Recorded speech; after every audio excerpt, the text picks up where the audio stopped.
Hello, my dear students. Myself L.K. Tripathi from LPM Public School. My dear children, today we have a new video. The topic is changes in the caste system. As we have discussed in the last videos about the different types of caste practice prevalent in the society.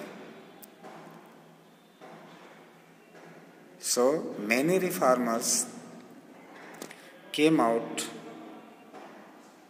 to eradicate such types of evils from the society, including Raja Ram Mohan Rai, Dayanand Saraswati, Mahatma Gandhi, and many other reformers also raised their voice against such types of hatred practice. This new video will give us a lot of information about different types of social reformers belonging from different parts of the country.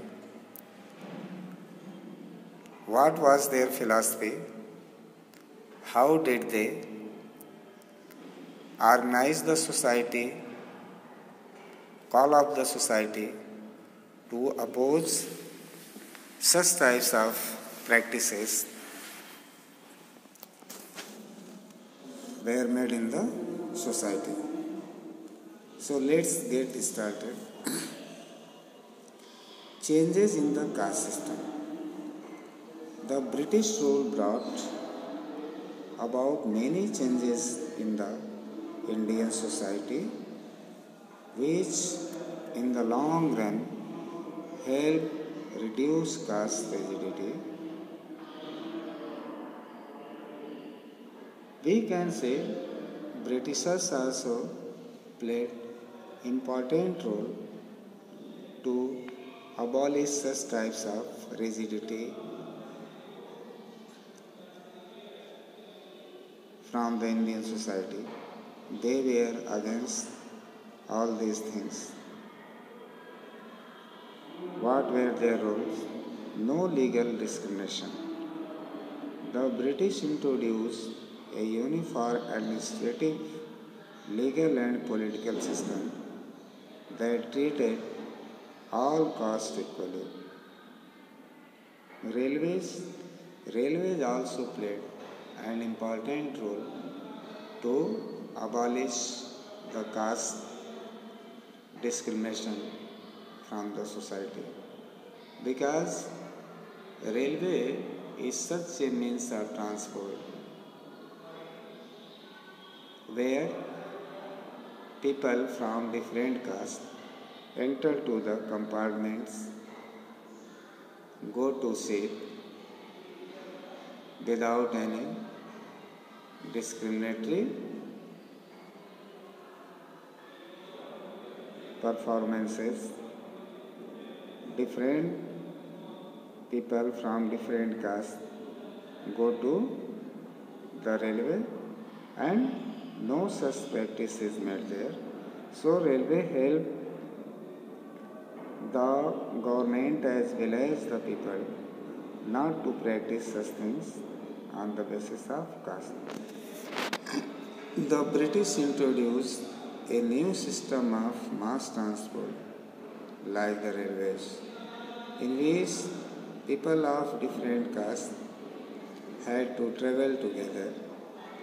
This forced people of different castes to interact and mix with each other. Western education. The educational institutions set up by the British for spreading Western education were open to all sections of society. Thus, children of the lower caste were equipped with some resources to make their way in the changing world. Next, that is migration. British economic policies resulted in widespread landlessness and deindustrialization. The poor left their villages to look for jobs that were opened up in the cities. There was work in the factories that were coming up in the cities. They also went to work in plantation in Assam. So the landless laborers who had no any source of livelihood, they were bound to leave their villages for their survival, to earn some money for their families. As a result, they went for the plantation work in Assam, Mauritius, and other neighboring countries. They migrated there. Thus, the rigidities of caste system gradually lost their significance for them. इस तरह से जो caste based rigidity थी, जो practice थी, वो धीरे धीरे ख़त्म होती गई और लोग एक साथ करीब करीब एक साथ में रहने लगे. First world war. The outbreak of the First World War also opened job opportunities for the poor low-caste people.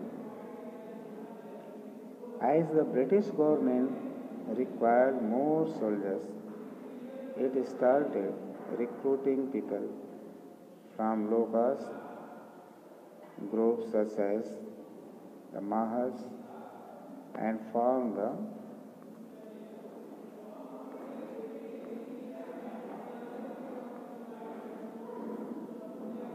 Maha regiment. Second thing was there, when World War started, the British were in need of huge soldiers. As a result, they started recruiting the Indian soldiers belonging from the lower caste. Especially, they recruited the Mahar people. Mahar is a caste of Maharashtra, and people were taken from there. They belong from scheduled caste. A separate regiment was formed by the British, that was known the Mahar regiment. Dr. B.R. Ambedkar also belonged from this particular caste. Now, the next, that is the famous reformers, Jyotiba Phule and Satyashodhak Samaj. Who was Jyotiba Phule? Who founded Satyashodhak Samaj? Jyotiba Phule hailed from a family of flower sellers. He studied ancient texts thoroughly and argued that Aryans were foreigners and therefore had no rights to land and power.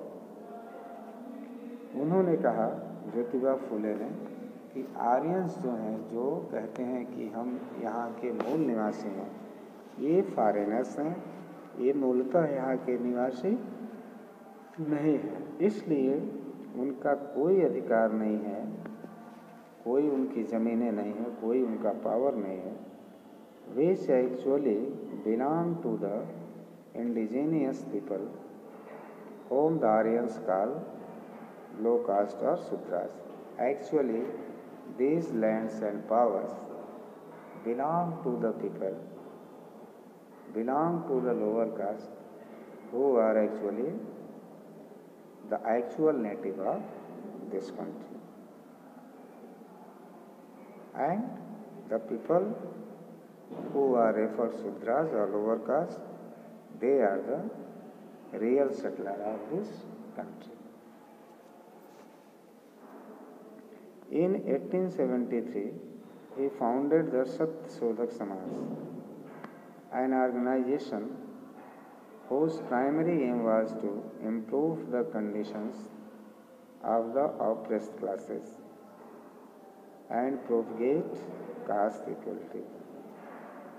He gave great importance to education and founded a library for low caste people and a school for low caste girls. As a result, to improve the condition of the lower caste girls, lower caste people, he founded libraries and also schools for low caste girls. बहुत सारे school और library की स्थापना लो cast girls के लिए उन्होंने किया. Jyotiba Phule educated his wife Savitribai and appointed her as a teacher in his school. In 1851, they opened one school especially for girls from the downtrodden Mang and Mahar caste. He wrote a book titled Gulamgiri. In this book, he asked all low caste Indians to unite and fight for building a new society based on equality and absence of caste discrimination. This book was dedicated to all those Americans who had fought to free slaves. Next, Sri Narayan Guru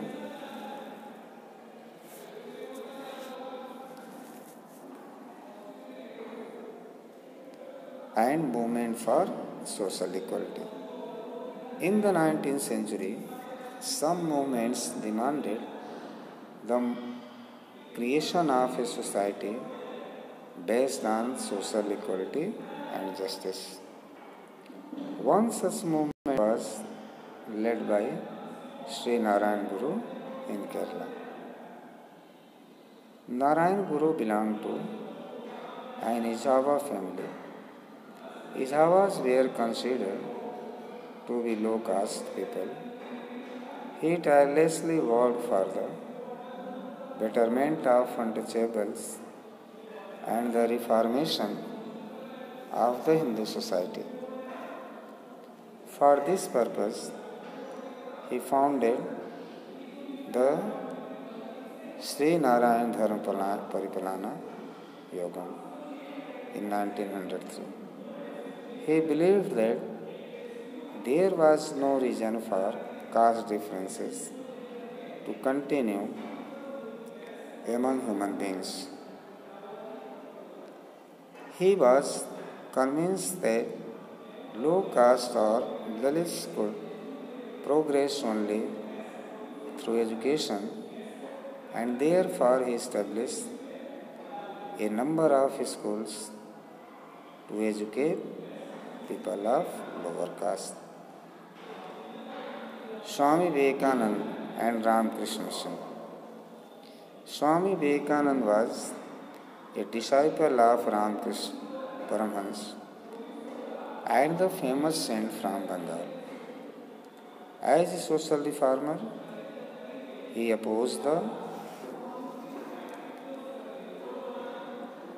retrograde social practices like casteism and untouchability. According to him, God is present in every living being, and so serving the most downtrodden people of the society amounts to serving the Almighty Himself. In this way, he taught the people in different ways that God is one, everyone is the child of God, Rest we shall discuss in the next video tomorrow. Till then, goodbye.